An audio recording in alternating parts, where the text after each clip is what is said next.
Okay, we are now on record. We convened the task force, and I'm turning it over to Daniel for going through the content of the meeting. Excellent. Well, good evening, everybody. Thank you for joining us. First, I just want to, thank you for joining virtually and apologize for having to make the last minute change. Some of us were talking about this just a few minutes ago, but at the end of last week, we received a directive from the city manager's office, essentially limiting any in-person meetings with city staff to no more than 8 people. At the same time, a lot of the rec centers and stuff are kind of taking enhanced precautions and trying to limit the number of events just because of the rise in cases with the Delta variant. So we're back in a virtual format. Hopefully we'll be able to meet in person in some way in the near future, and we're trying to think through what that looks like. Additionally, I know that there might be a few folks on the call who aren't on the task force. Welcome. Thanks for joining us this evening. Just kind of a reminder that this is not a public meeting, so it's not a public forum. So you're obviously more than welcome to listen, and we're going to have the meeting recorded as well and make that available tomorrow morning. Please, please refrain from interjecting or commenting on the chat, because that's really reserved for tonight. That's reserved for the task force members. Let me go ahead. Let me make one other comment. A participant that would like to join, named Julia Ryan, is in the waiting room, and I have punched admit 25 times to get her in. That worked on everybody else in this meeting, but for some reason, every time I punch admit for her, it says joining, and then it goes back to as if I had not admitted her. Okay, yeah, that's our assistant director. Monique, maybe just send her a message and kind of let her know and see if she's having tech issues on her end. And I will. I'll make sure she's not trying to come in through Teams. That might mess it up too. Okay. Thank you. Yeah, and thanks for letting us know that. So tonight we kind of have 2 main pieces of business to cover with some interspersed information in between. The first is to recap all of the public meetings that we had from April to June and use that as a starting point to, as a task force, begin to create a vision statement and identify the core values for the plan. And then at the second half of the meeting, we'll dive into the proposed process, kind of thinking about how we can, having heard from the community some concerns and about the process previously, making some adjustments to accordingly. And so I want to bounce off and some ideas off the task force and have a discussion on that. But to get started with the community visioning recap, this is a slide that I know that you've probably seen in the past. We've shown this at the task force as well as at the public meetings. What I really want to. I'm so sorry to interrupt. I wanted to ask, I understood that we had new task force members. I wondered if we could take a minute to formally welcome them. We don't have any new task force members as of today. Okay. That's something that we'll be discussing here at the second half of the meeting. Quite understood. I just saw in one of the agenda notes that we were going to have new members, so my apologies. No. Thanks for catching that.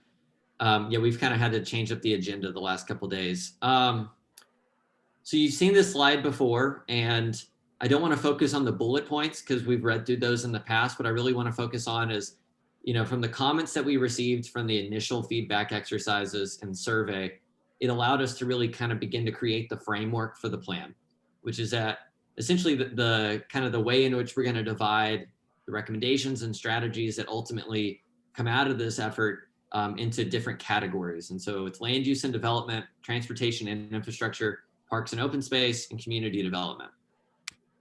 And so I just kind of wanted to show this kind of as a diagram to show you where we're going tonight. And so, the framework's already set, but what we're really focusing on tonight in this first half of the meeting is focusing on identifying the plan values and the plan vision.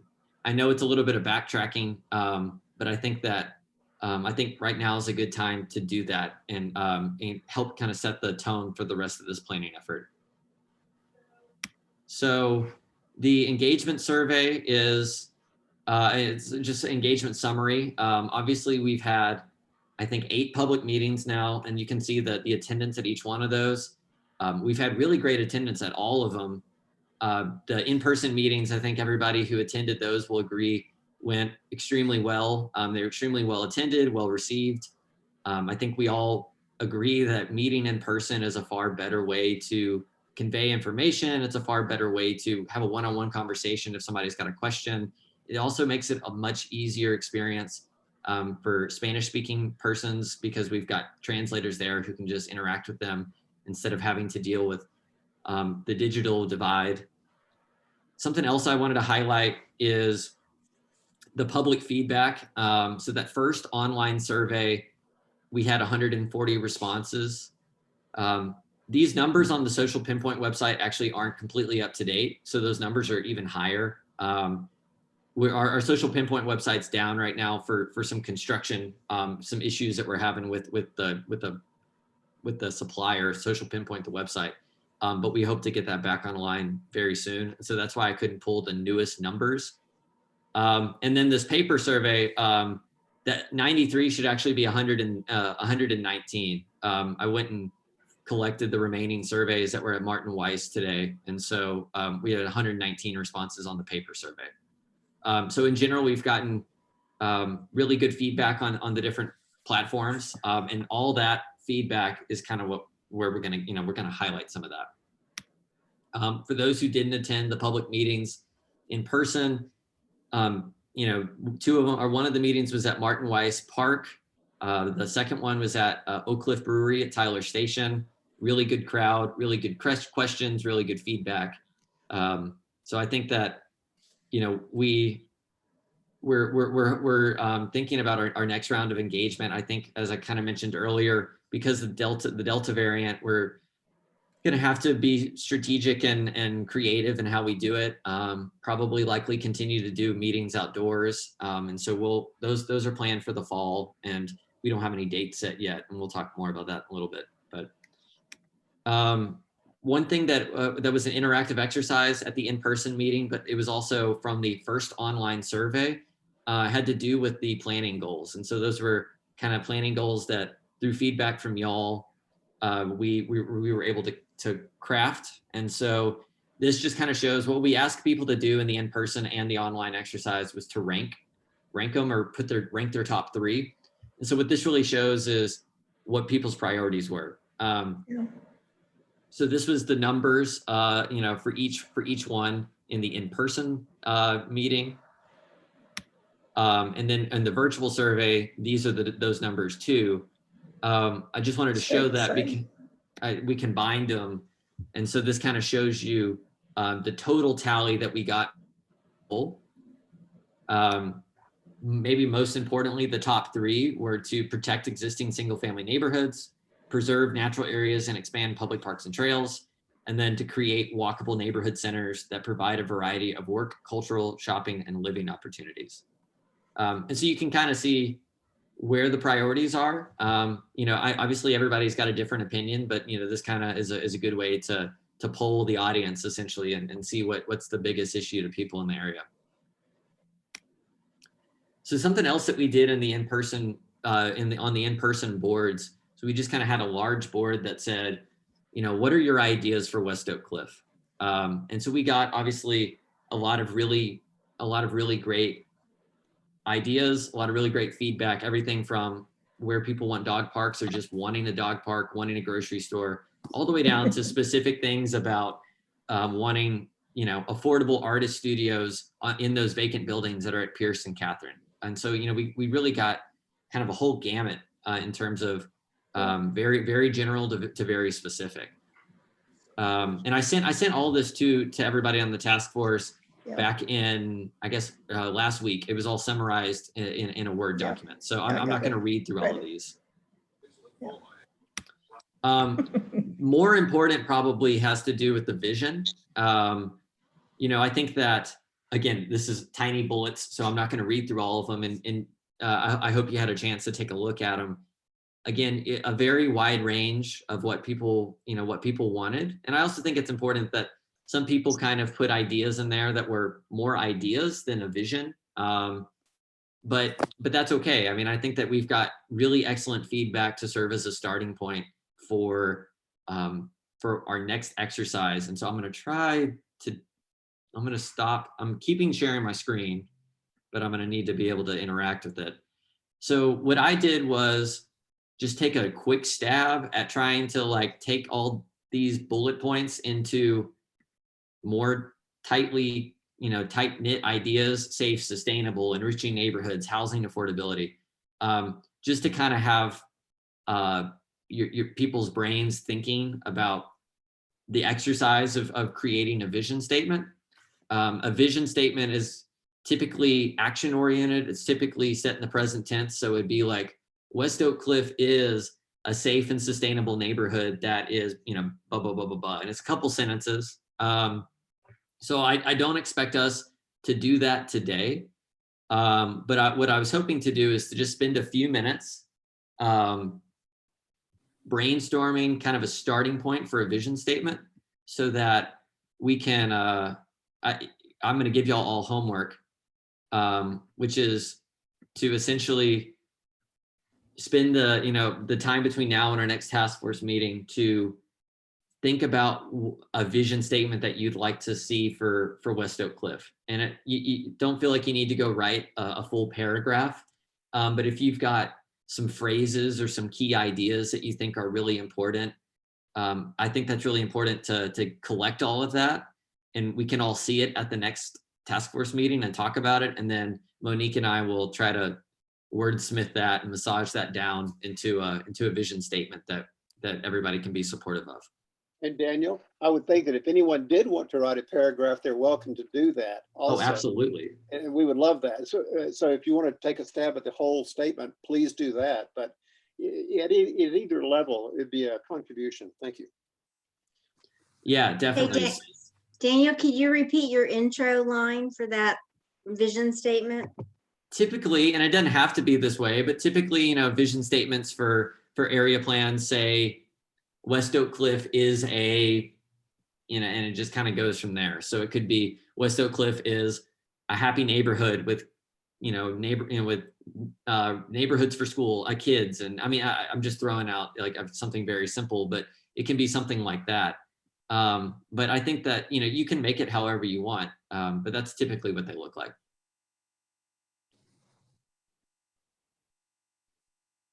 So I guess I just want to spend, maybe 5 or 10 minutes on just kind of thinking through some initial ideas that people might have for a vision statement, or things that they think are really important to include. Maybe some ideas that you've heard from your neighbors, or things that you saw in the materials from people's comments in the public meetings.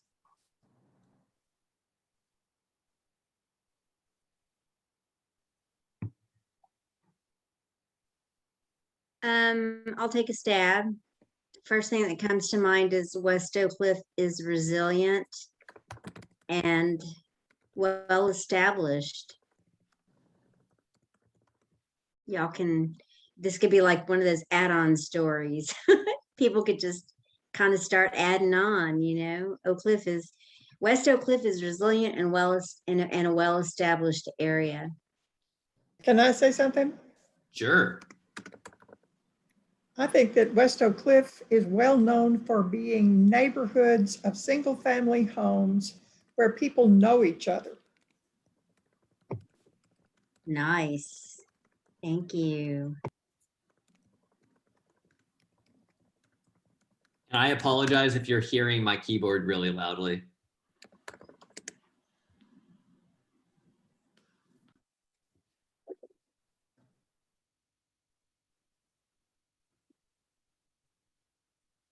Any other ideas from other folks?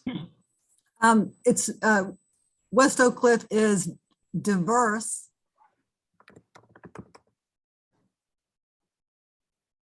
in all senses. I mean, age, race, background, employment.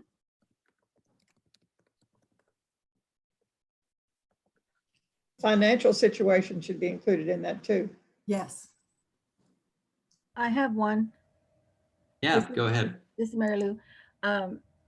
I would like to recommend West Oak Cliff is a neighborhood rich in culture. Yes. Yes. Yes. Yeah, I agree with that. And I would say culture and historical significance. I mean, to reference the history. I Yeah, thanks, agree. Mike. I was gonna second that. Yeah, history. That's perfect. Maybe if I could ask a question, specifically when we say culture, cultures can be defined in a lot of ways. And so, does somebody want to kind of expand on, what you think of when you think of culture?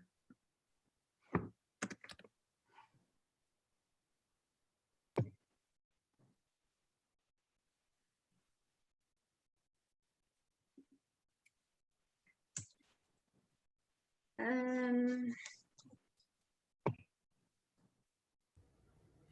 Well, this would be how we use our neighborhoods, how we interact with our neighbors as well. So if you're gonna share a meal with them across the street, their neighborhoods, that doesn't happen. And I would be willing to bet that within the task force, we have a lot of different cultures within our neighborhoods, our different neighborhoods even. So this may be a little hard to define for all of West Oak Cliff, but I certainly know that my neighborhood is different than others as far as culture goes. But yeah, culture of sharing, culture of being visible to one another. I love that. And that's so important, Greg, because sometimes when we say culture, people might just infer from that we mean the arts, just the art. Exactly. Yeah. That's what culture is. But really, Mhm. culture is a much more than that. Like Yeah. it's the way people interact with each other. For example, like you're saying, the neighborliness of people, that can become part of a culture of an area. Yeah, If it's something you're proud of, and it's absolutely. something you support and further. Yeah. Yeah, that's a beautiful statement. I have to harken back to the days I lived in El Paso, Texas, which is like, 90%, 99.9% Mexican or Mexican American. And I used to say that everybody in El Paso, whether they were or were not Mexican, had sort of like an influence, right? It was sort of permeated the culture. So I'd like to say that I'd like to say that, West Oak Cliff is currently over 80% Latino. And maybe that impacts the culture. I mean, we have our share of Mexican restaurants and Mexican small business owners, and I think we can't negate that. I don't think we want to negate it. As a matter of fact, because in my opinion, the Hispanic merchants have saved Jefferson Avenue businesses, because my family's lived here since 1947. And there was a point where I thought that all the buildings on Jefferson were going to be torn down because they didn't have any occupants.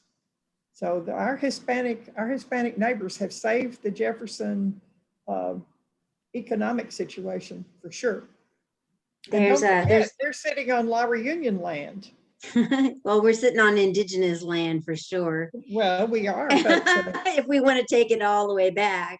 But and there is a great book, I know Enrique is familiar with it. It's called Barrio America, which compares, talks about Oak Cliff and a barrio in Chicago, and just talks about how in those times of kind of desegregation and what we've come to know as white flight, that it was really immigrants that came through and maintained a lot of our inner cities until the new resurgence. So it's a great point, Barbie. Thanks for sharing that.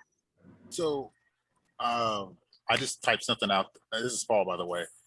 Of course, I don't live in West Oak Cliff. I'm a little bit to the east of you, but based on kind of what I've heard, I just typed something out that maybe, I guess if you were trying to sum it up in a sentence or two, West Oak Cliff is a diverse collection of people, cultures, and communities whose unique history works together to create a special place in the city of Dallas. if I had to sum it up in one sentence, my best guess, that's as good as I could guess right now.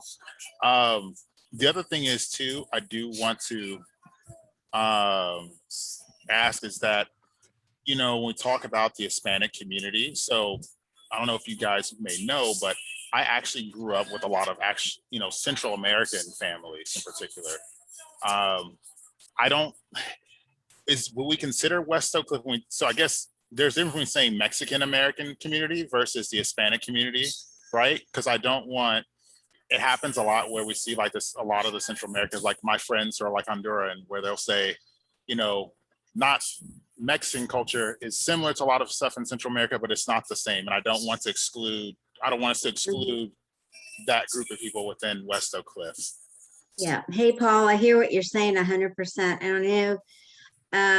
Probably and I'm a 4th generation Mexican American Texan. So I always like to say I didn't cross the border crossed me, or that's what our family, that's what my family says. But so I acknowledge that we have Mexican Americans. I acknowledge that we have Mexican immigrants. I think it's really clear that Oak Cliff has had a strong El Salvadorian community. Yeah. So definitely we don't want to negate those. But I think we also don't want to minimize the role that Mexicans and Mexican Americans have had. So absolutely. I mean, whenever we get down to framing our vision statement, I know it will encompass the best of all of that. We also have Guatemaltecos. Nobody's mentioning them. And What was that? Awesome. Guatemaltecos, Salvadoreños and Guatemaltecos. Guatemaltecos. Yep. From Guatemala. I think I really love everything I'm hearing. It seems like, you know, we've got to understand who we are and our roots. And I also want to think about here where it's asking, what do you think the vision statement for all of us? What is vision? I would say is like aspirational. So it's not only who we are, but who do we want to become, or what, you know, knowing that things continue to change and evolve. What is it that we want to protect, preserve, or I don't know. I'm just trying to think about what do we aspire maybe that we're not currently living up to. Yeah, I think that's an excellent point, Josh. So A couple of things. Josh, can you expand on that? I think that's really important. So if you could list what we're missing, what is it? Oh, what sure. I'd like Yeah. to jump in. I'd like to jump in because of what Josh is saying. I do have an idea, and I think I know what you're saying. Let's come back to Josh, though. Let's come back to Josh. I'm sorry. 'cause I'm sorry. Only Yolanda. Josh Okay. knows what he's Let me saying. know when I can talk, Yolanda. I'm a mandona, disculpa. I said I'm a bossy girl. That's all right. I just feel like nobody knows what Josh is saying but Josh. Oh, sure. You know, I'm just thinking about how we would, you know, I would say I want Oak Cliff to continue to be become a safer place, or let's say an inclusive space. These are things that, or, you know, like I think that even what we see in some of the tallies up above it, we want it to become more walkable, and maybe that we want things that will actually help facilitate already in our essence and who we are. So we are this like unique group of people. How do we help create the parks that are for collaboration and right? I guess that's all I'm saying is how do we build the things that will help us become who we aspire to be? But I also want to hear what Enrique was so fired up about there. Those are very good points, Josh. Oh, yeah. Sorry, Mike, can I go? I think on just picking up on the question that Josh was asking, and also picking up on the fact that we have a strong Latino background, there are aspects of the Latino culture that matter in terms of thinking of the vision and the city design that don't necessarily have to do with food or with painting or art. Very important aspects of that culture are family relations, social interactions. Latinos everywhere, not just Spanish speaking, but Italian speaking, French speaking, are known for having sort of a real personable social DNA. And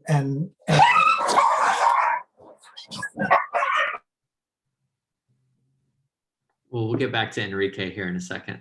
Hold that thought. Oh my God, I hope he's okay. What happened? I'm okay. I have a foster dog that picked up 2 days ago, and my other dogs are just getting used to him. They sound worse than they really are. But well, with that, just to make sure everybody's awake, yeah. So I think they're really good aspects. You know, multi-generational living, social spaces. You know, almost every at least Latin American city that I've been to has a plaza or a square type space, even not just one in the main cathedral, but that becomes a very central part of social structure. The idea that there needs to be that multi-level, diversity in pricing for housing, so that when grandma retires, she can live near to where sons are raising their kids, or sons and daughters are raising their kids, and so on. So I was trying to pick up from Josh. That's what I think would be really good, to think of what part of the Latino culture draws beyond the color, visual, food, and Yeah. I'd like to throw in that Oak Cliff is very rich in the art. If you know, when you drive around Jefferson, you see a lot of them. You see murals, and we have we have the Griner, you know, which they specialize in arts and music, and we have the Bishop Arts Theater. We have the, you know, so there's a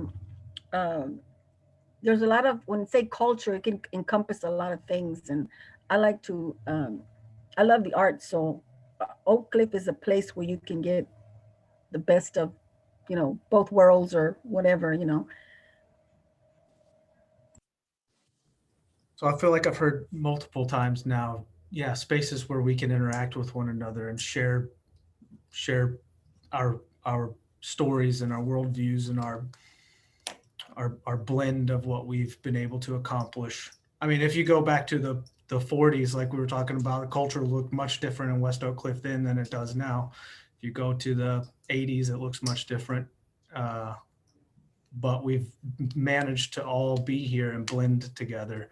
So having a place to interact, like a plaza, like Enrique was saying, something that's a general space for all would be great.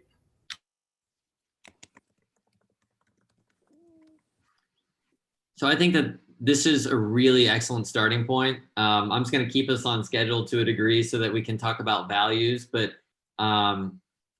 this is the exact kind of thing I want each of y'all to spend a little bit of time with some homework and just kind of think through it. And, you know, even if you just send us over some bullet points or a fully fleshed out paragraph, either one is fine. You know, I think that all of these are really excellent, and I can see versions, you know, ways that all of this can fit into a statement. So then the next exercise, I'm gonna add a text box, is to think about values. And so these are ones that are the ways in which we would evaluate the effectiveness of the strategies and recommendations that come through the plan. So let's say we decide equity is a value, but then we look at our strategies and recommendations and none of them are doing anything to move the needle towards equity or creating a more equitable neighborhood. Well, then is that a really good strategy to be putting forward? Probably not. So I think that having some core values by which we're kind of framing everything is really important. These are typically, you know, 1 or 2 word ideas. So like equity, sustainability, you know, something like that. So just wanted to spend a few minutes also kind of hearing just a list of values. And then what we'll do is take these and then, you know, I'll give y'all the opportunity to think on it and send them to me as well. And then we'll probably do some sort of like polling exercise at the next meeting where we just have people vote and we'll just choose the top couple ones. Because we obviously can't have like 20 values. It's, you know, typically it's like 3 to 5 are the core values that we want to have. So, but yeah, just welcome ideas on what core values you might want to see for this plan. Well, I really like equity that, as you just said, and also inclusive.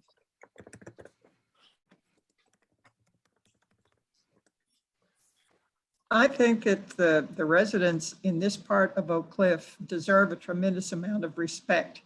Think about all of the essential workers that live in 75211, many of whom have gotten ill and died because they couldn't stay home and do their work with their computers. They had to be present at their jobs. So I think the people of West Oak Cliff deserve a tremendous amount of respect. And we need to emphasize that somewhere, some way.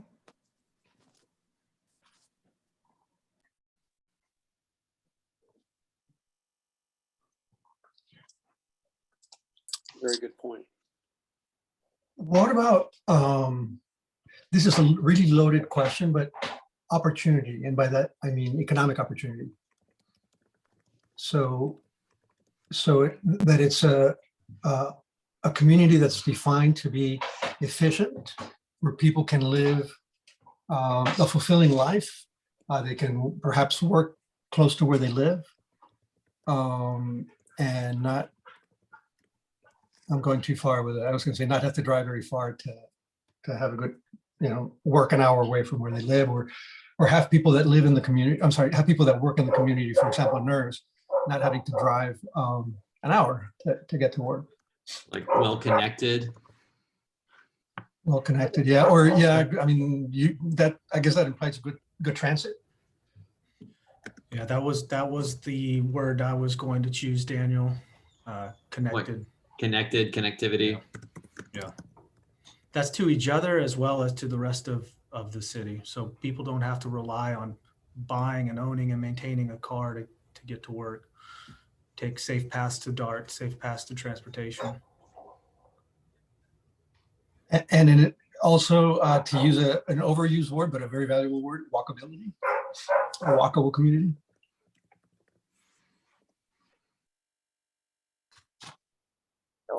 I really like that comment on opportunity, Enrique, because, you know, people that study cities will tell you that nothing can kill a city or town faster than the lack of opportunity that forces young people to move away, to go, because they have to find opportunity elsewhere if they don't find it at home. So that is one of the cements that holds a culture together, is the fact that they can continue to live in that space and have opportunity also.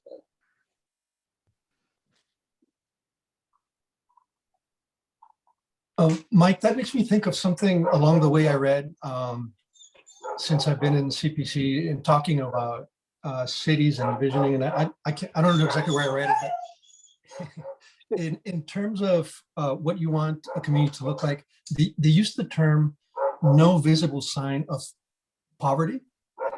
And it did not mean, it was not a context of have only nice homes. It was not that at all. It was you really do take care of your community so that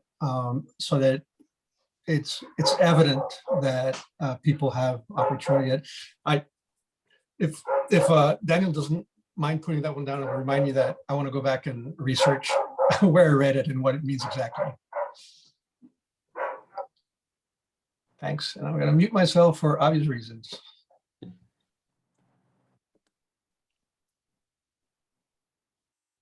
Okay. Does that give us enough to work with, Daniel?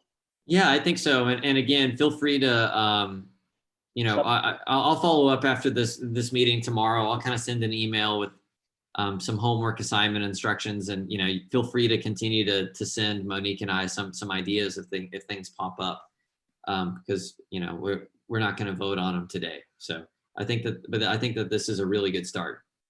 Daniel, if I could add one more thing. Sure. Yolanda mentioned the Barrio America. When I started on this task force, I reached out to the author, Sandoval Strauss.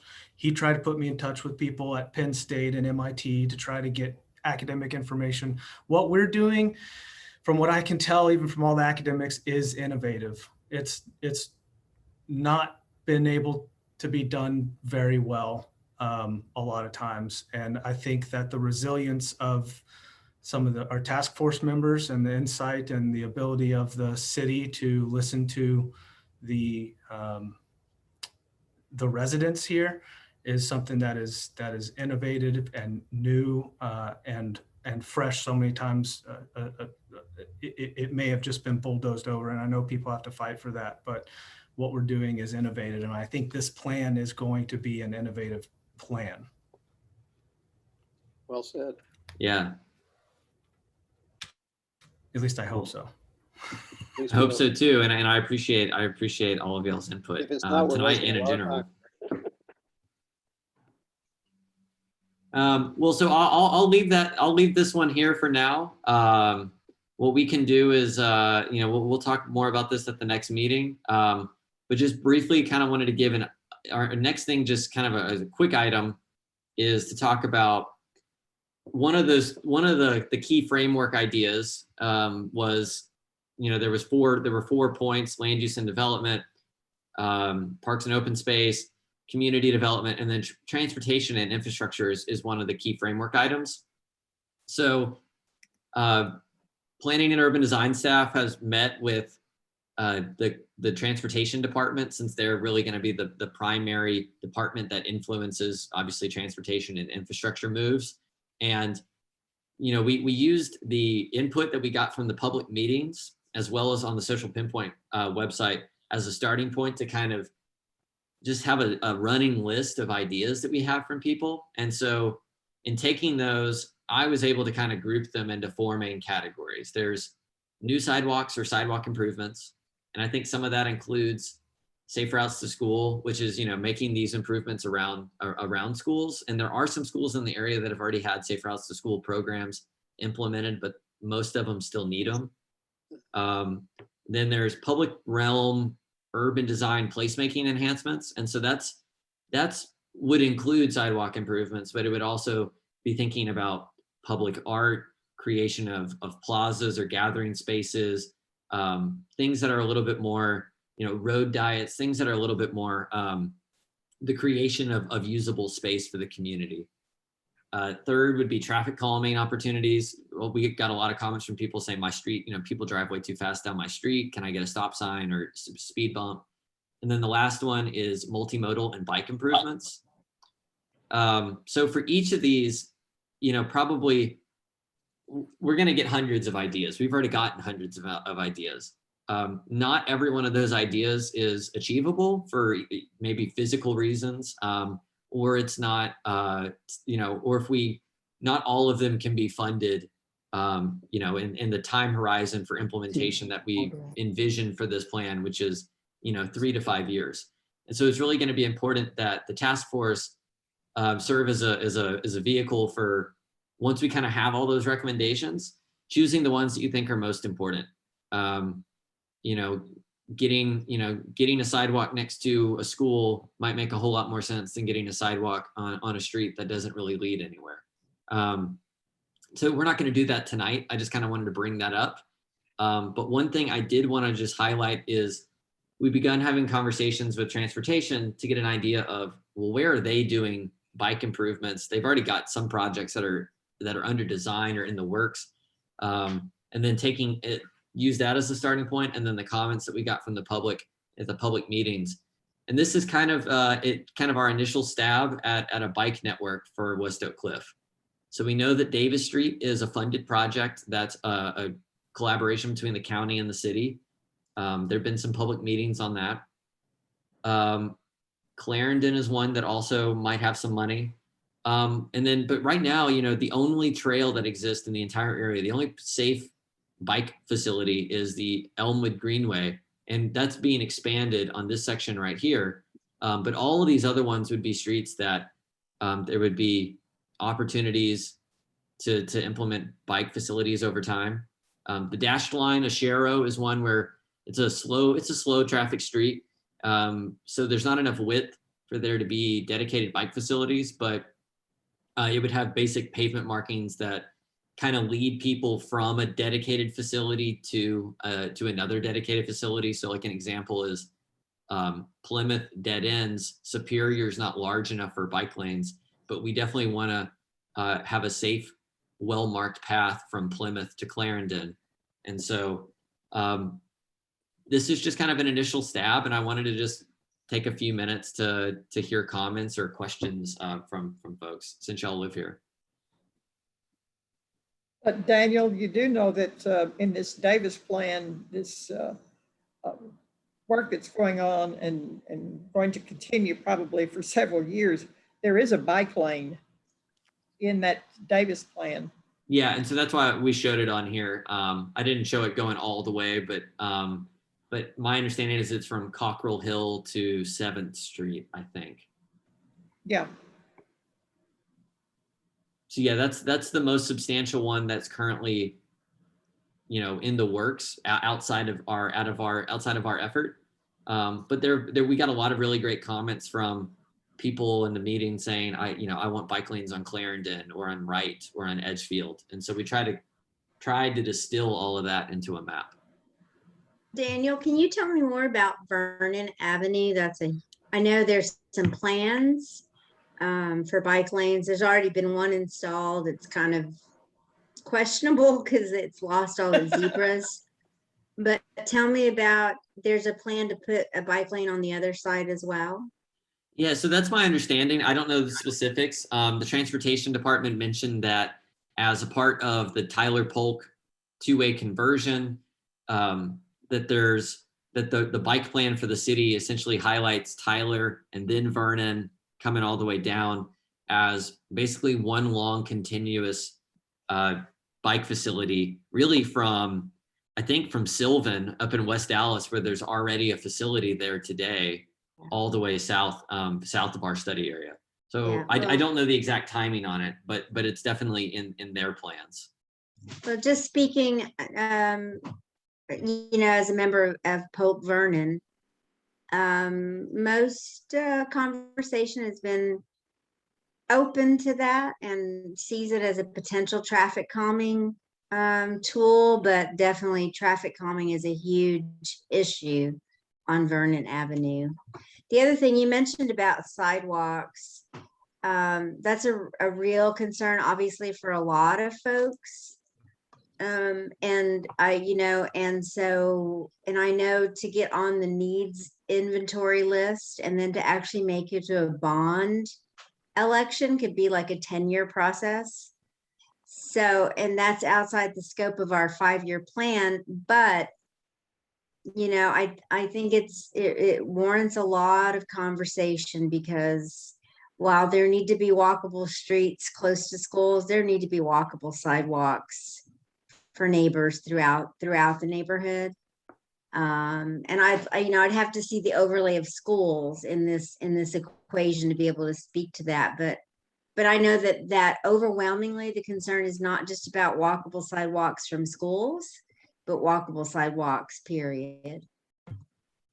Yeah, I think that's a really good point. And, the city just adopted the sidewalk master plan back in June. And essentially it kind of lays out, well, what it highlighted is that we've got over $1 billion worth of missing sidewalk as a city. And so obviously we can't go get sidewalks on every street overnight. But it kind of laid out like a 40-year game plan to get there.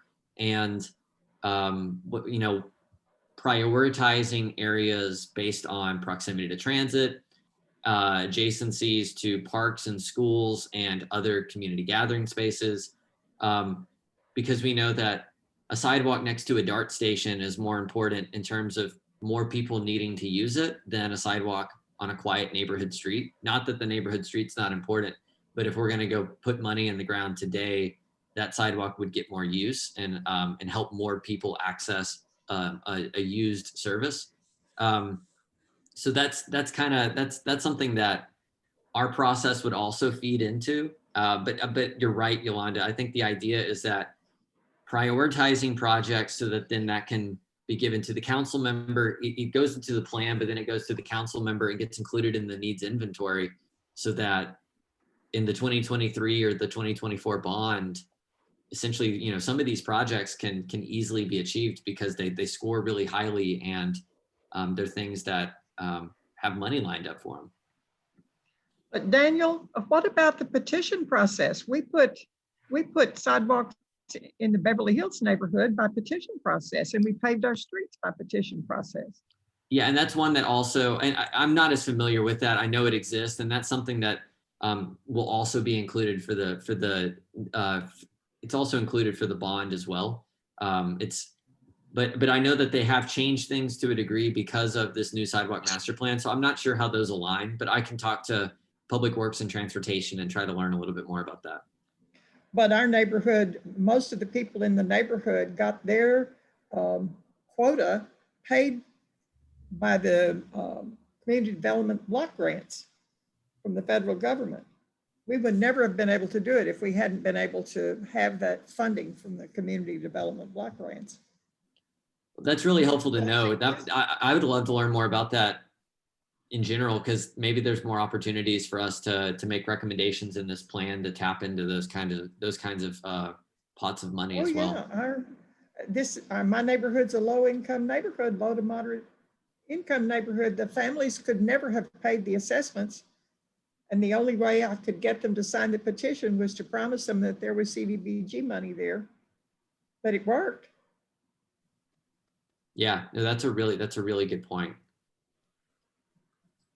Paul, I see your comment about the map of the sidewalks. I do have that. I don't have it here on the slideshow, but when we talk about sidewalks at the next meeting or whatever meeting we talk about them at, I definitely can make that available because I do have that information, but I don't have it off the top of my head.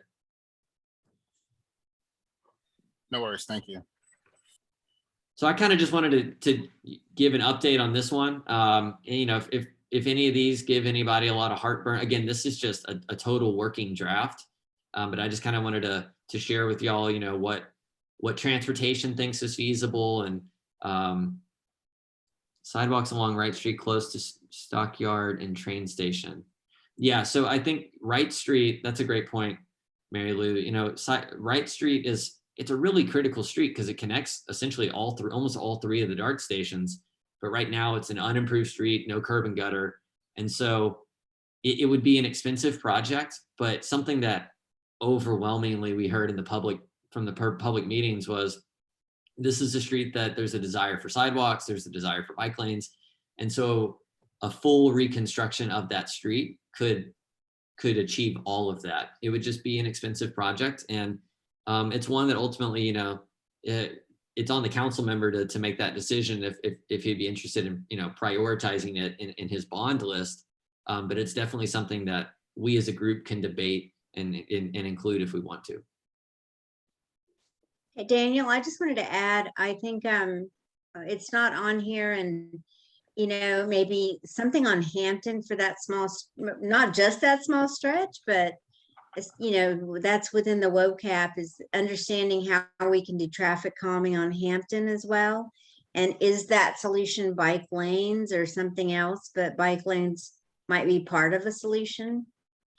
But, you know, we can all agree that, well, I think as much as I read the papers and listen to conversations, that speed is a big issue throughout the city, you know, not just our neighborhoods, but specifically our neighborhoods. So Hampton Road, having some traffic calming that could be bike lanes. Yeah, I think that's a really good point. And, you know, there's been some study that's already been done.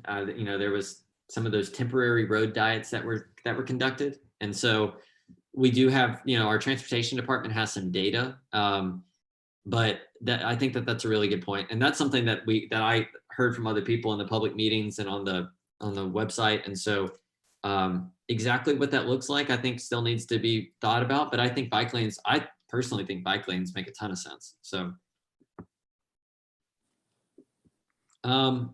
so that's kind of it on the transportation piece, unless anybody else has any questions. Really wanted to spend the last 30 minutes of the meeting to talk about our process going forward. But happy to take a pause for questions if people have any. Yeah, Daniel, do we know what people would like to use bike lanes for? Are they biking to get to mass transit? Are they biking to school? Are they biking for recreation? Do we know that? That's a good point. That's not something that we specifically asked. from what I can tell in comments, it seemed that recreation was more of it than anything. But you know, for instance, an example on Ravinia and on Edgefield, there are a couple schools that people really noted saying, you know, I want my kids to be able to safely bike or walk to school. So I think that putting them next to parks and putting them next to schools obviously makes a lot of sense. But we as planners also want to make sure that people can safely bike to a DART station, because just because you get to DART on one end, you might be taking your bike onto the train and then have to go another distance whenever you get off the train. And so we want to make it easier for people. So that's, we kind of need to think about all of it, but it seems like parks and schools were more important. And something else that we kind of showed on here was a desire for some sort of a trail between Martin Weiss Park and Westmoreland Park, because Coombs Creek Drive is a really wide street with an unimproved roadway. And so there's definitely an opportunity to think about using some of that roadway, even if it's just a basic 14 foot wide trail and some trees. It could be an open space that the community could use. It would provide some of that recreational use, but it would also help connect to parks. Thanks, Daniel. All right, so I'll go ahead and kind of dive into our proposed process going forward. I might kind of ask for people to hold off on questions until I get to the end, but I'll probably take a pause or two because it's a fair number of slides and I want to make sure everybody kind of understands things before I move forward. So something you may recall from previous, I can't remember if it was a task force meeting or a public meeting or both, was Heritage Oak Cliff had come up with the idea of, you know, there have been comments that we had heard from the West Oak Cliff Coalition and other stakeholders in the neighborhood of, you know, well, West Oak Cliff is a large area. You've got some areas that are very active and engaged. You've got other areas that, you know, there's large percentages of the population that don't know that the planning effort's going on. They don't understand planning quite as well. You know, so how do we treat these different areas differently so that we create a plan that is inclusive and benefits everybody? So taking that feedback, Heritage Oak Cliff had kind of come up with an idea that said, well, hey, what if we divided up the area into 3 different geographies that kind of correspond with some similar neighborhood characteristics. And then one of those characteristics would be like risk of gentrifying. So these areas in area 1 are closer to transit. They're feeling probably more of the development pressure from Bishop Arts and the success of that area versus over here in area 3, which is further away. You know, we've got communities that we're struggling to engage. We don't have any active neighborhood associations. So that was Heritage Oak Cliff's idea. And so city staff spent some time really trying to think through all of the ideas and the concerns and came up with the following proposal that we want to put forward. This is an idea that we've talked with the council member and he is supportive of this idea. But we obviously want to have a discussion tonight and talk about it. So really seems like there are 2 main, if we're talking just geographies, there are 2 different geographies in West Oak Cliff. There's the areas that have neighborhood representation on the task force, many of whom y'all are here tonight. And then there's areas that don't have neighborhood representation on the task force, neighborhood association representation. I'll show you a map in a few slides. Basically, the areas with neighborhood representation represent 60% of the land area, and then the areas without represent 40%. So our proposal is that for the areas with neighborhood association representation task force, we know that there are 3 new neighborhood associations that have been created in the last couple months. Our department's been in conversations with those. We've hosted workshops for them. Our proposal was to add those representatives to the task force, a representative from each one of those organizations to the task force, since every other neighborhood association is represented on the task force.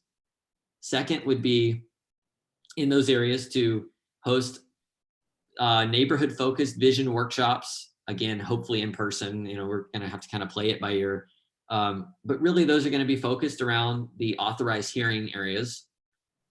And then long-term, once a draft plan is available, the neighborhood associations can serve as a vehicle or a group, a body to review the plan and provide feedback.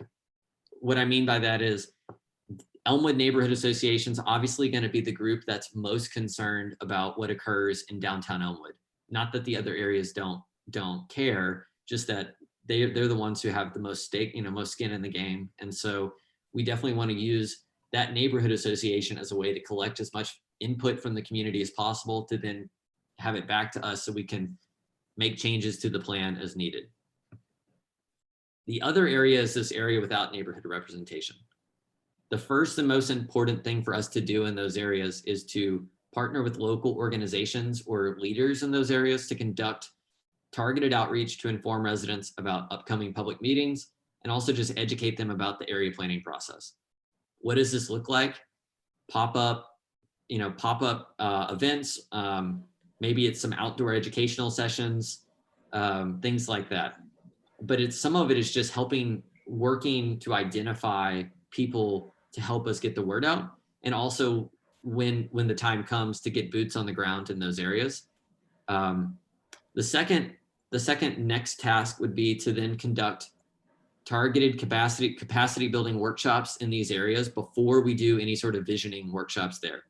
So, these are areas where there's probably in general less understanding about how area planning works or how zoning works. And while there's already been a workshop in one of these areas, it doesn't hurt to do more, obviously. And so really doing a couple of these workshops. The city, our department has these workshops ready to go. We've got staff on our team that do these on a regular basis.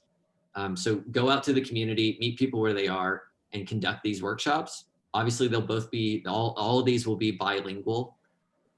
Third is after we've done that part, then we can begin the neighborhood visioning workshops, which are similar to these that you saw over here for the areas with neighborhood representation. Now, I want to note that you'll see it says focus primarily on open space, infrastructure, and community development concerns. So one thing that we thought was really important is these are areas that are, the areas without neighborhood association representation are areas that are almost entirely single family. They're areas that don't have any of our focus areas in them. And they're areas that don't have any authorized hearings in them. So they're not really places where we would be proposing any land use changes anyways. So our recommendation would be to make no recommended land use changes unless the neighborhood tells us otherwise. If a whole area comes together and says, we really don't like this one use, what can we do about it? Then, that's something that we want to consider, but we're not proposing any changes in these areas. At the same time, we also don't want to ignore these areas and not capture their ideas for infrastructure, for parks, for issues related to gentrification and affordability. It's really important that we capture those because as we were just talking about with the needs assessment, that the council member has to, when he's creating his projects that go into the bond, we would want to capture ideas from those areas so that we can have them implemented as soon as possible so that those areas benefit. So that's the proposal. Two more things to kind of note. Yes, we will do targeted outreach, obviously in all areas, but since it's a 5 square mile area, we want to expend our energy in the areas that don't have representation on the task force with the idea that the task force members representing neighborhood associations can help get the word out in their areas. So that kind of helps us spread the word as broadly as possible. But also we will have public meetings when we have a rough draft of the plan.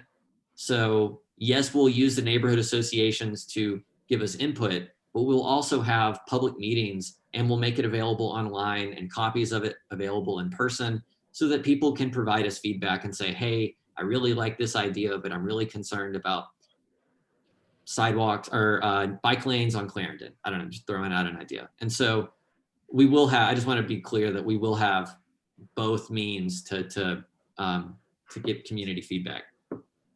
And obviously all these meetings will be bilingual, and God forbid, we hope they're in person. That's really the plan. So we're thinking through what that looks like, but Yeah. you know, that's something we want to achieve because we know it's so much more successful that way. So just kind of wanted to show a map. So, okay, I see Yolanda, you got a question. Focus. So the focus here, I'll show you the focus areas map here in a second. And I'll also talk about that. We can talk about the displacement and the tax issue in a second too. So these are the areas you might actually see your boundary from your neighborhood association represented on here. The 3 new neighborhood associations are North Cliff, East Hampton Hills, and South Edgefield. So all in all, that's what that looks like. So it's 58% of West Oak Cliff. I do want to note that this area right up here, which is between Hampton and Plymouth and Jefferson, that's all commercial. So that's not really an area that typically commercial areas aren't usually captured in neighborhood associations. In general, 60% of West Oak Cliff roughly is captured by neighborhood association, which leaves these other areas, the other 40% not captured by a neighborhood association. So whenever I talked about those capacity building workshops, our idea is to conduct in each one of these areas. So, you know, have a few meetings here and a few meetings here, conduct a zoning and area planning 101 workshop, and then how to create a neighborhood association workshop. And we've actually already conducted how to create a neighborhood association workshop in these 3 areas already. Our PUD staff member, Joe Yanez, went out and conducted those meetings, and they were really successful. So the idea is to do additional ones in these areas so that if there is a desire to create a neighborhood association, we know about that and we can help get them started. But we also want to educate them just on what is this process? What is zoning? Why is it important to me? For the areas that do have representation, and don't get so focused on the bubbles as much as, you know, having a series of 4 or 5 workshops that really capture these areas. And with the main goal of, you see all the areas in purple, those are the authorized hearings.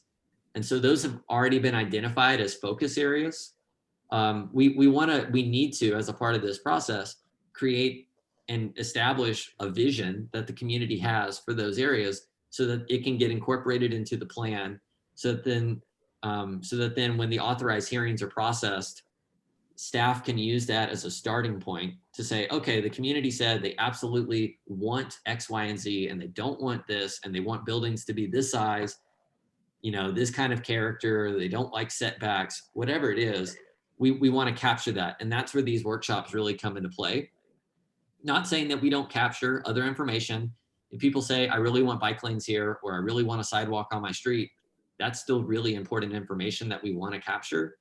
But the primary focus in these areas is to capture land use, with the main emphasis on those focus areas.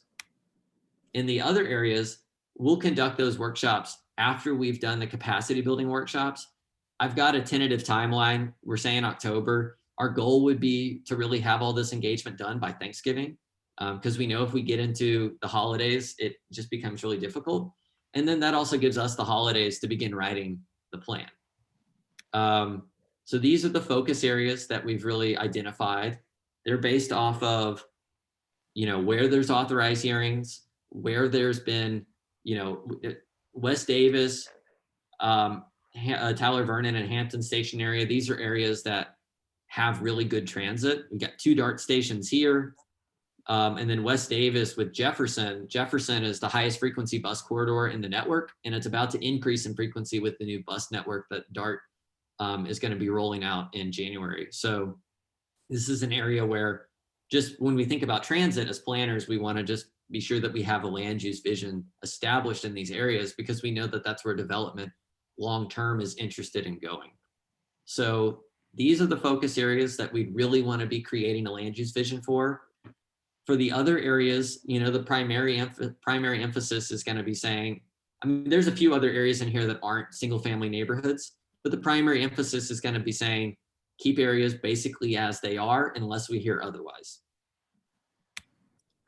And then just in terms of a schedule, what that looks like is, we've just gotten through the visioning part of this. These workshops will occur here in the fall. When we get done with those workshops, staff will begin drafting that plan. When we have a rough draft, ideally by January, we'll come back to the public, make that available online, have in-person meetings, share it with neighborhood associations, have a 60 to 90-day period to collect as much input as possible, so that then we can say, okay, thank you for these ideas. We got rid of this. These are the changes we've made. And once we have a good draft plan that, that people are supportive of, that's when the adoption process can begin with City Plan Commission and ultimately on the City Council. So that's the schedule. I know that was a lot, so I'm happy to backtrack and answer any questions. And then we also just want to hear ideas and thoughts and concerns. Daniel, could I say something about West Davis? Sure, absolutely. Well, West Davis is a sinkhole, literally, from Hampton to Westmore, well, from Hampton all the way down to Cockrell Hill. I have no idea what this plan for the West Davis remodeling is going to do. A lot of those small merchants are going to lose the parking that's in front of their shops right now. And I don't know how that's going to affect their business, but West Davis needs some attention. It's just junky, and there's absolutely there's just no way to describe it any other way. And that affects my neighborhood terribly. And I think it affects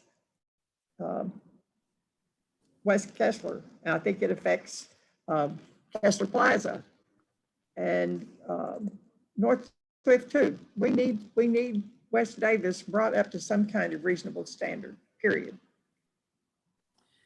Yeah, I think that those are really good comments. And I think that it's important, that any sort of major infrastructure investment, like they're going to completely reconstruct that street, that could definitely have an impact on what happens land use wise on that street.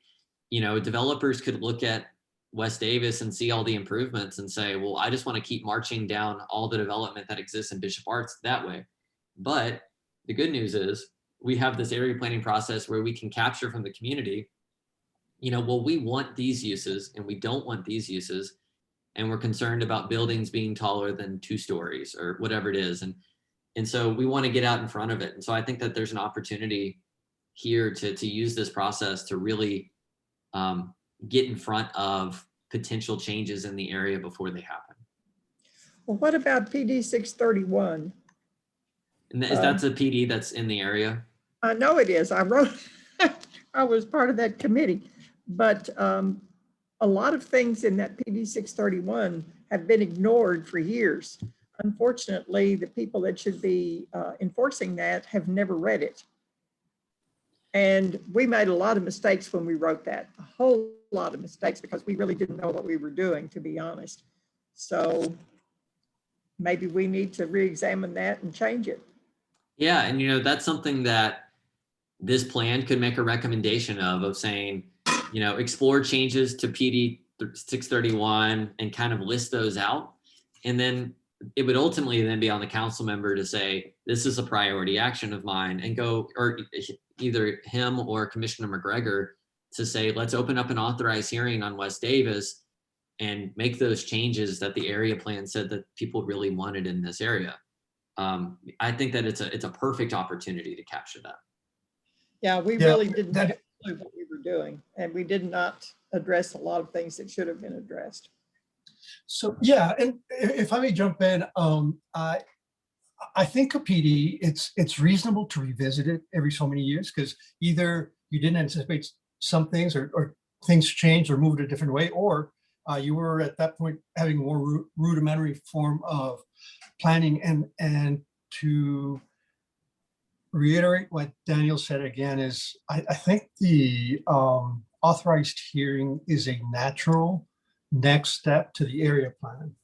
And what I would recommend, given the current procedures for authorized hearing by the city, is that as this area plan moves forward, those neighbors need to draft that request of opening the authorized hearing. And then my part of it is very simple. It's one, agreeing, which I'm sure I will. And the second one is getting 2 more signatures in addition to mine to start the process. But it would need to come from the neighbors. And at that point, they will have information, I hope, from the area plan to help them think what they want to do. And again, opening the authorized hearing does not mean you know exactly what you want to do. It just means, okay, now we have this area plan. Now we'd like to go through the formal process of revisiting the PD. Mike, and please pipe in if there's something there that I got technically off. No, I think that's a great explanation. And I certainly second the comment that PDs should and often have to be re-examined over time. PDs are sort of like gardening. You know, you have a plan, you plant what you can, and you see what happens in a few years. And there's a whole new idea within a few years that, okay, that didn't work, this worked great, you know, and that's exactly what PDs are. And so, yeah, there's nothing wrong with reopening 631. And Thank you, also Mike. I was just going to add that they're doing some restructuring within departments at City Hall currently as well. And so the authorized hearing group, which currently is in the Sustainable Development Department, they're about to actually get moved into the Planning and Urban Design Department, which is just good from an efficiency standpoint because we'll all be in one shop. And so, you know, the plan that Monique and I are working on can then just go 2 desks over to the group that's working on the authorized hearing. So it'll just make that process more streamlined, hopefully. Could you repeat that again, please? Yeah, so they're doing some restructuring of shifting around different components and, you know, planning and urban design, as well as the Sustainable Development Department. And one of those changes includes moving the authorized hearing group of planners to be in planning and urban design. So that would mean like the execution of like the actual authorized hearings will now be in the same department as you guys, right? Correct. So okay. Man, that would have been nice a few years ago. Wild. I know it's a wild idea, but you know, good things can happen here. Yes. So I have a, oh, no, go ahead, Paul. I defer. so I just kind of had a question in terms of, you know, execution, like the, you know, from, you know, kind of what I heard from the Heritage standpoint is, like I said, we were just trying to give the neighborhoods time to do what they, you know, get their voice heard, right? But Heritage, for example, we work better as amplifiers. So we get, if a neighborhood is, you know, active to a factor of 2, we can multiply that and make it more effective. But we don't, but if there is no neighborhood, we're not nearly as effective. So how do you, but organizations like, for example, the West Oak Cliff Coalition, Rio Planning, who have been very helpful throughout this process, they have more boots on the ground. So how do you see groups like that kind of helping us capture the area, especially to the west? How do you see them being involved in this process? Yeah, well, you know, we obviously want to just work with them, and we already have been having those conversations. Obviously, you know, we were getting flyers to Albert and to other people, and we want to continue to work with them. You know, I think one is to just get the word out. You know, I think the other one is going to be to identify churches or community groups, whatever they are, that we haven't identified yet. Some of that might just be, you know, maybe there's a church in that area that'll, you know, a large number of people in the area go to church at. That would make a lot of sense for us to host one of our workshops there, because people are already comfortable and familiar going to that spot. And, you know, all we have to do is show up and they go to where they already are going to be. And so, you know, but that's something that in our department, we've tried to do a lot of on the ground networking with communicating with some churches and some other folks. And we've really kind of hit a dead end in this area. I mean, we've worked with our code compliance people, with our neighborhood police officers, and we're struggling to identify people. But that's why we need to work with groups like the coalition to say, oh yeah, no, you need to talk to so-and-so. And so that's work that we need to get started on tomorrow. And I'm serious when I say tomorrow. We took July to kind of rest and recover from 8 public meetings, but you know, but the work starts tomorrow. And so that will help us so that then, you know, by the end of the month, hopefully we can begin having some of these workshops. Yeah, and then and I guess is from a heritage standpoint, we kind of look at this as, again, amplifying it. Once the neighborhoods even get slightly organized, like we have grants that we give just to help neighborhoods create a 501c3.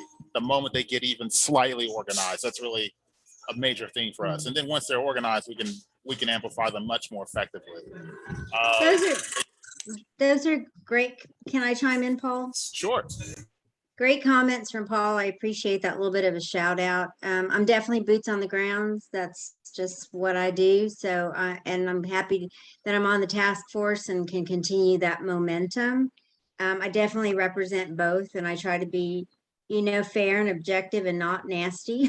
So, but I will be, you know, completely transparent and try to just speak truth to the process.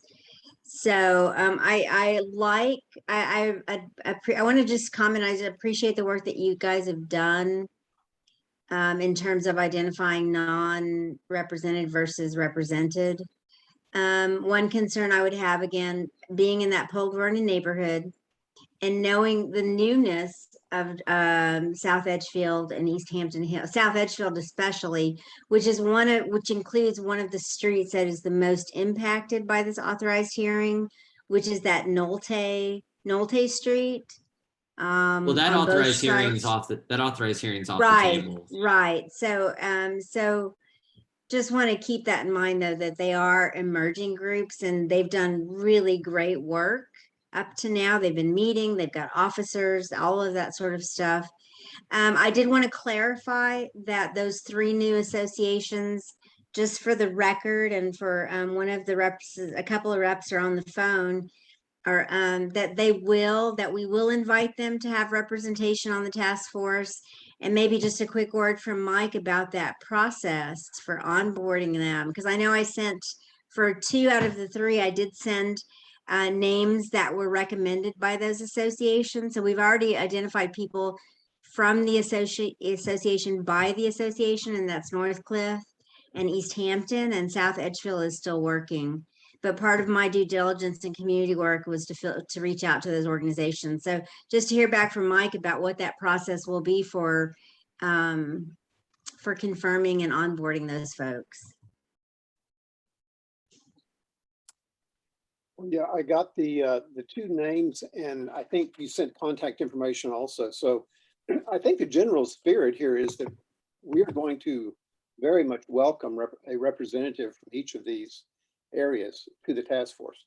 And I would like to talk to the individuals first, just to get an understanding of their level of involvement that they would like to have. You know, I don't see any roadblocks to getting them onto the task force. Sometimes it's pretty easy to do.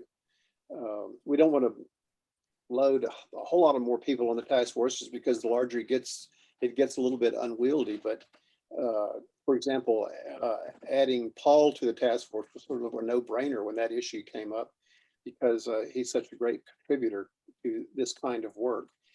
And so, yeah, I mean, I'm totally welcoming of that, not just open to it, but I'm sort of looking forward to it. Yeah, and Yolanda, just as part of that, and that's something I was going to mention at the end of our slides, is probably set up once those individuals are identified. Again, we're kind of limited on being in person, but you know, if there's 3 representatives and then myself, Monique, and Mike, I think the thought was that we would probably do some sort of a in-person, we can do it virtually if they want to, but an in-person orientation, just like an hour of kind of walking them through what we've done so far, so that by the time that we get to the next task force meeting, that they're up to speed. And you know, hopefully, fingers crossed, at that next task force meeting, maybe we can all be in person to begin with, and then they can meet everybody. So we thought that the orientation process should probably happen separate from the task force meetings, just because I don't want to make y'all sit through an hour's worth of what you already know. Right. But that way, you know, everybody's up to speed by the time we get to the next task force meeting. That's the thought. Awesome. So yeah, just as a follow-up then, should they, because those folks, and I copied them on emails, they know that that their information has been shared. Would it be fair to say back to them that they should expect to hear from Mike and or city staff, or do you want them to contact you, Mike, and or city staff? Oh, I'm happy to reach out to them. Yeah, I'm happy to reach out to them to check to see if I was still on mute. Yeah, I'd love to reach out to them. Yeah. Okay, well, I know I've spoke to them both personally, and I spoke to, they're ready to go. So, and actually one of the representatives from North Cliff is on the phone listening in right now. So I know that he's not the representative, but I know that they're ready to go, and they've been meeting quite extensively, Very good. as has East Hampton Hill. Excellent. Yeah, no, that's really exciting to hear. There was one thing, Yolanda, you brought up in a comment about, has Tyler Vernon raised the question of steering committees? Has that issue been resolved? So I just wanted to address that because I think it's a really good question. So for folks, just a little bit of background for other folks.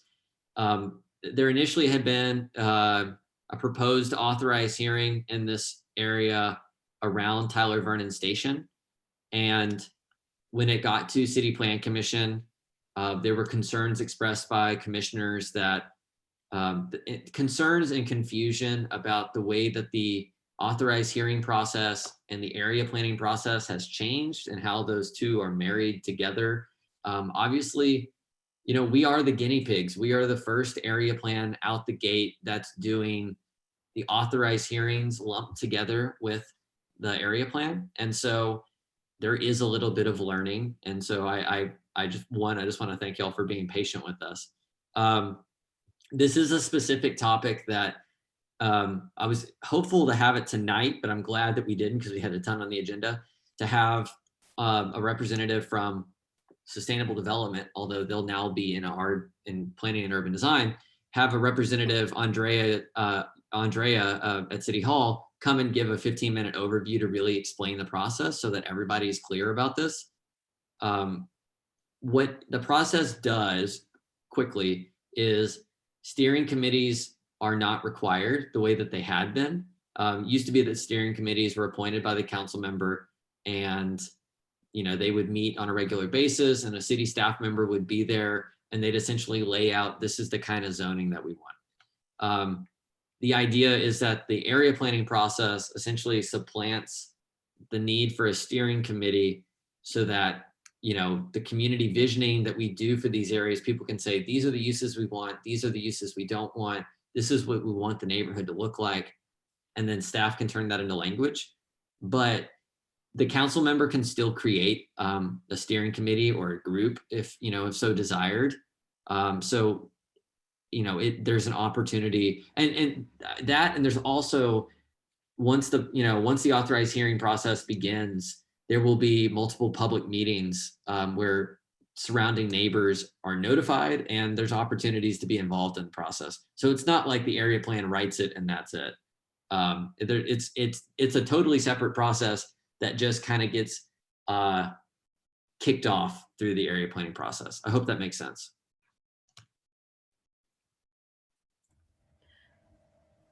I have a comment on the authorized hearing in Jimtown. We would like to start maybe the education process, all the preliminary work. So who do I need to reach out to get that started, like for the meetings and education on the process? Because the neighbors have really been concerned and asking where we're at in this, this process. Yeah, it would be myself and Monique. So, we can email right after this meeting or chat after this meeting and talk that through, because we're happy to do a meeting virtually or come meet y'all, at a neighborhood association meeting if you've got one coming up. Okay. And do some education there. We're happy to. Okay. Daniel, let me jump in. Mary, has Joe Yanez given his presentation to you guys on tools and neighborhood building? It No, sounds like, no, that would be another one that we would need to line up. It would be good. yeah, We and can- you know, We can I'm help sorry. follow up on that. Yeah, and if I can Yeah. help, Mary, do you mind if I chime in? Oh, no, that'd be fine. So West Oak Cliff Coalition has been working with Jimtown and we're hoping to do a block walk in 2 weeks. And of course, I'll let everybody know if you want to come out and help, but block walk to announce like an initial big meeting to try to get the neighborhood together. And just West Oak Cliff Coalition is working with Mary and Jimtown to help shore up their association as well. that's great. Mary, let me just check one thing. So do you know Joe, or do you know how to contact him? You know who I'm talking about? Yes, uh-huh. Okay, And because I have his contact information, Mary. You have mine too. So if you need to follow up with me at all, I'm gonna reach out to Joe for you and connect you two both together. Okay, Okay. And then if you have any other questions around that, just follow up with me. You know how to reach me. It's Monique. yes, I do. I will. Okay, great. Thank you. just one quick one, Mary. Part of the reason I'm Yes. asking is there may be a good timing opportunity here. Joe held a session like this for South Edgefield recently, and there was a technical difficulty, so they had to reschedule it, and it's going to happen. It's going to be by Zoom, and it's going to happen on the 7th. So Yeah. even though it's short notice, it might be worth checking out with them. So just ask about that. Maybe you guys can. Yeah, no, that's a Yeah. great point, Enrique. I can share the link with you, Mary, Okay. because I'm planning to attend that meeting as well. So that'd be Okay, great. awesome. That'd be great. We can do that one. And then there's a church, Hope City Center on Emmett and Pierce that I'm having my eye on. Maybe that would be an ideal location to have community meetings. That particular church is very involved with Arturo Salazar, our elementary, and they've done a lot of work there. So now that I'm back in business here, I plan on following up on that and see if they can help us out so that we can have meetings there. That would Okay, be thank excellent. you. I have a couple of questions. Sure. The first one would be, I've already forgotten two of the three. One would be, I put in the chat, I would like to just propose to the task force as we move forward, how do we engage the merchants, whether they are renters or owners, but engaging the merchants in this discussion, because I think obviously they have a lot of skin in the game. The second one would be, while I appreciate, and I'm a member of Heritage Oak Cliff and my organization is too, and I encourage all the organizations to get involved. My question is, I noticed that on the neighborhood map, that for every inch of Oak Cliff, Heritage Oak Cliff is listed as a secondary contact. And I know that in the info I sent you guys, Councilmember West has gone to great extent to talk about how Heritage Oak Cliff is reaching out to underserved neighborhoods. Anyway, I know that Paul clarified that they are amplifiers, especially when organizations already exist. But I'm curious to know why the city would have indicated them as secondary contacts when we know that they're currently not taking a role in representing underserved neighborhoods. I just don't want there to be any misperceptions that somehow because they are a contact, that those underrepresented neighborhoods are somehow represented. When we know that's not the fact. Is that on, are you talking about on our HOA NA map online? Correct. Okay, I'm not as familiar with the data behind that, but Monique, maybe you are, but we can also circle around internally and learn more about that. I don't know it specifically. Yeah, I'm not a big fan of that personally. I don't know what the other neighborhood associations feel like. Unless we are a member of Oak Cliff, Heritage Oak Cliff. I mean, that would make sense if those neighborhoods are members, but to have this blanket perception that because Heritage Oak Cliff exists in our community, that we are all represented.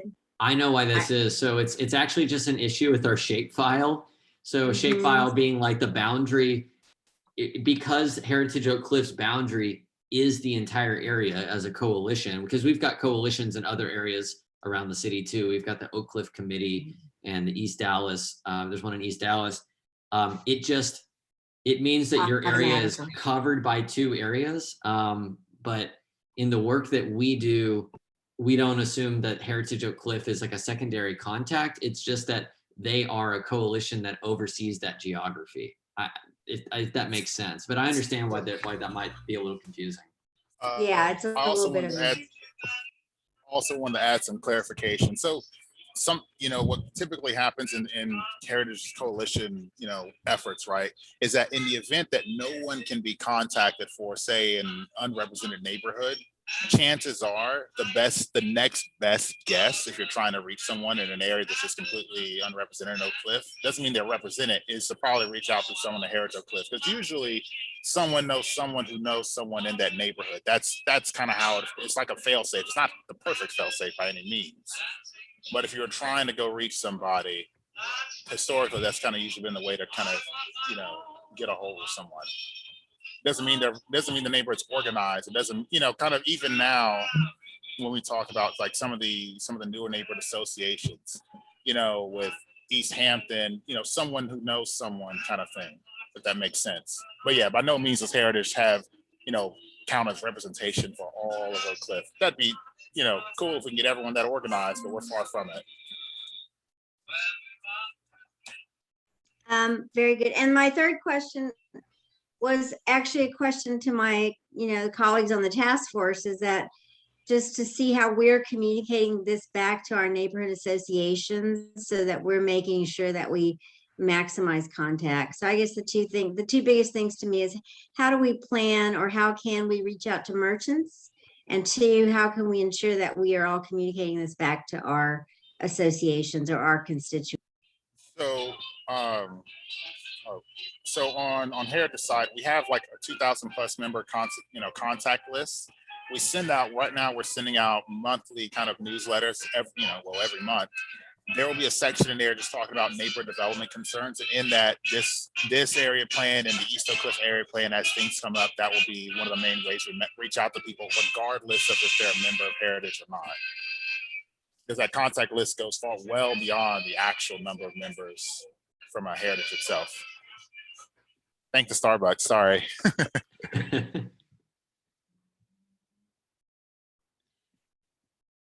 Yeah, no, thank you. Those were my only 3 questions, and just for future consumption. I appreciate y'all.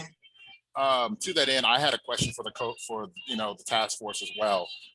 My role with Heritage is really, of course, as a conduit. It's not for me to say anything. It's just to relay messages.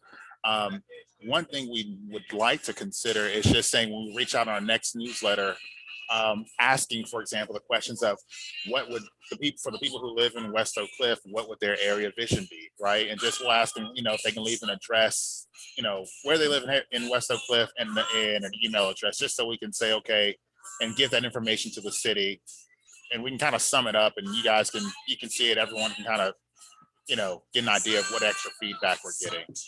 But since our role is more as a conduit, we just want to make sure we're okay with reaching out and saying, hey, West Oak Cliff area plan would like your feedback on this, on a vision statement. What would you think the vision is? Or what do you think we should focus on sidewalks? Because we can do that every time we do our monthly newsletter. And it probably is easier because we've got a lot of that built into our, onto our online surveys. We can just direct people there. And I'm happy to work with you to, get you those links and stuff, just so you have it. Because I think that'd be excellent. I mean, the more ways we can get information out to people to then give us input, the better. Yeah. So to kind of add on to what Yolanda was saying, Yolanda, you asked us kind of how we get this information out. I've been trying to ask a lot of my neighbors through our just walking around, talking to folks that I can find in our neighborhood association meetings. But most people seem to like hand delivered flyers to their mailbox. I mean, that seems to be the best way to reach people. We still struggle with email. We still struggle with in-person meetings and word of mouth, but flyers to the doorsteps has seemed to be the most effective thing. I have a question for neighborhood associations as well. This came up in one of the workshops for this area plan with the neighbors. Has anybody ever considered assigning something like block captains as a way to help disseminate information as well as collect it? Yeah, Enrique, our neighborhood association has had block captains in the past that would be able to distribute information, mostly in physical form. So like a flyer like this. Pandemic has, I mean, I know some of these newer neighborhood associations seem to need to get their feet underneath them, but I think all of us have needed that after pandemic. And we know Sunset Hill has started to finally be active again. Hampton Hills, my neighborhood association, is as well. So we're still struggling to find all those members to participate as everybody's kind of coming back together finally again.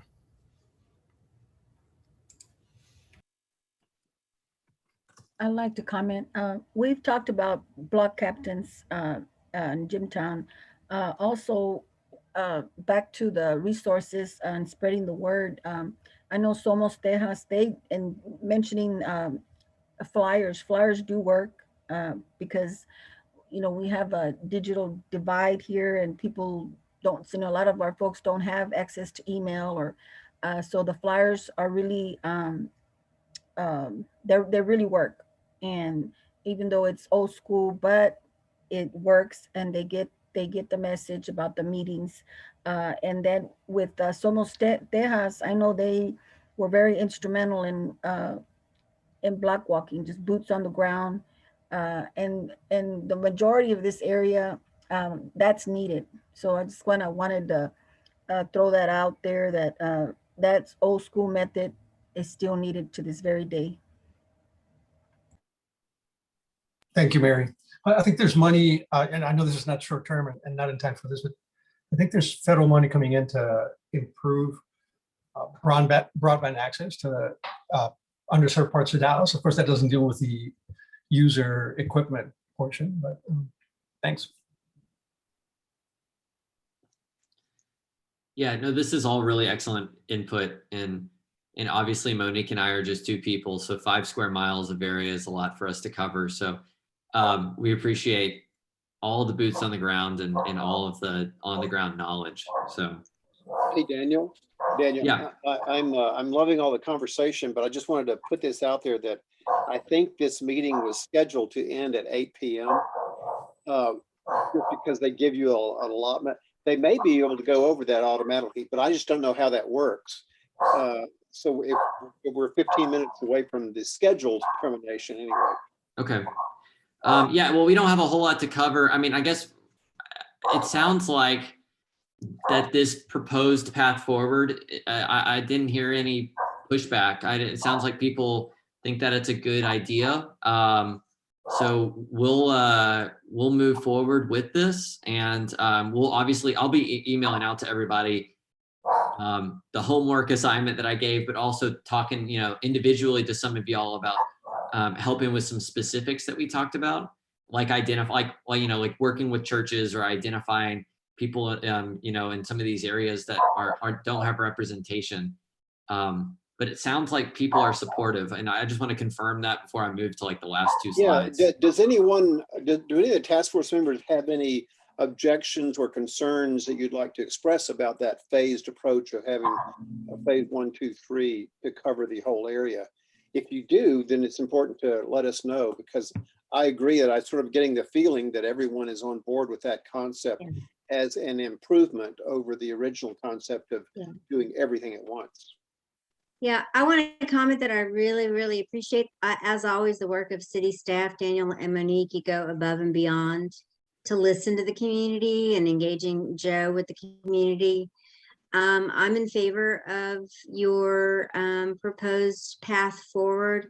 The only caveat is I really would like us to see us include a vehicle for merchant involvement.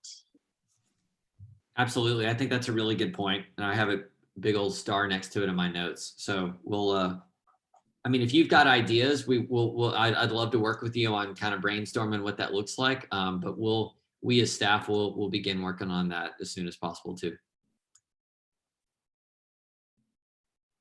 Absolutely, thanks. And Daniel, not the Oak Cliff Chamber might be useful for that. You what? I wonder if the Oak Cliff Chamber of Commerce might be useful good for that. point. I don't know what. Possibly. That might be a great start, but I would imagine that there are so many merchants in West Oak Cliff That that are are not- not members of the Oak Cliff Chamber. Yeah, I think so too. But of course, on the phased approach to the planning, that's certainly not inconsistent with the idea of coming up with concrete ways of addressing and engaging commercial businesses. And, that works hand in hand, I think. So anyway, with that in mind, and I guess we could say that we are all of an accord that breaking it into these phases is an improvement and something that we all accept. Okay. Yep.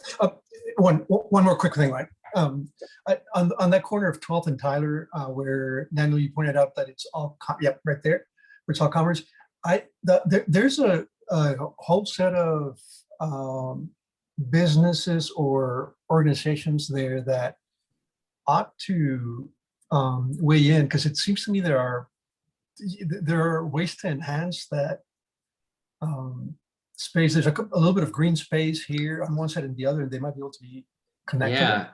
Well, yeah, no, somebody had a comment on the social pinpoint that there's kind of a wasted triangle that's just dead. It's just dead grass right now. And Yeah. so maybe there's an exactly. opportunity to do something there. So like that would be an urban design placemaking opportunity for sure.